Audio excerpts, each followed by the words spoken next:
Chapter 2. Treasure Trove by Victor Hugo from the book Les Misérables. Marius had not left the Gorbeau house. He paid no attention to anyone there. At that epoch, to tell the truth, there were no other inhabitants in the house, except himself, and those Jondrettes whose rent he had once paid, without, moreover, ever having spoken to either father, mother, or daughters. The other lodgers had moved away or had died, or had been turned out in default of payment.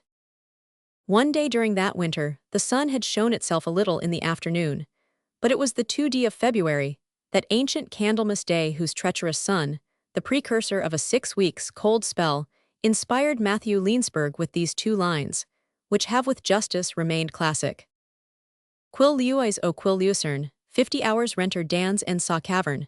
26. Marius had just emerged from his. Night was falling. It was the hour for his dinner, for he had been obliged to take to dining again, alas. Oh, infirmities of ideal passions. He had just crossed his threshold, where Ma'am Bougon was sweeping at the moment, as she uttered this memorable monologue. What is there that is cheap now? Everything is dear. There is nothing in the world that is cheap except trouble. You can get that for nothing, the trouble of the world.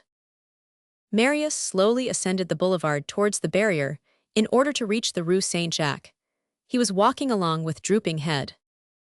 All at once, he felt someone elbow him in the dusk.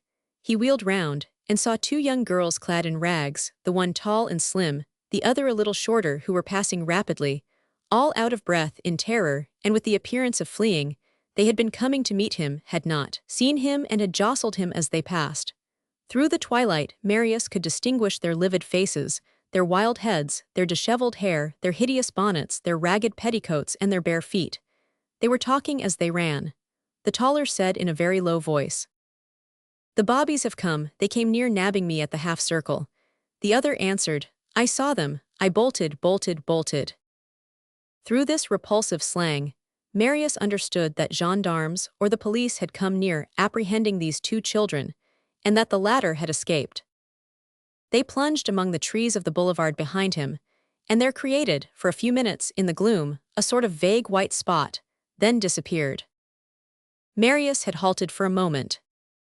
He was about to pursue his way, when his eye lighted on a little grayish package lying on the ground at his feet. He stooped and picked it up. It was a sort of envelope which appeared to contain papers. Good, he said to himself, those unhappy girls dropped it. He retraced his steps, he called. He did not find them.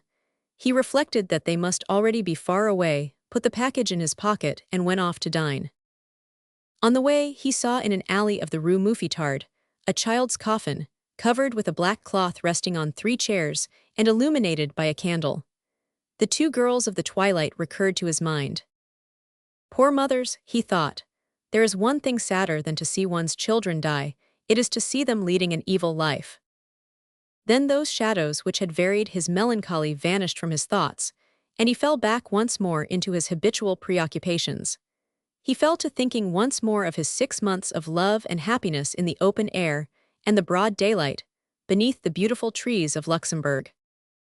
How gloomy my life has become, he said to himself. Young girls are always appearing to me, only formerly they were angels and now they are ghouls.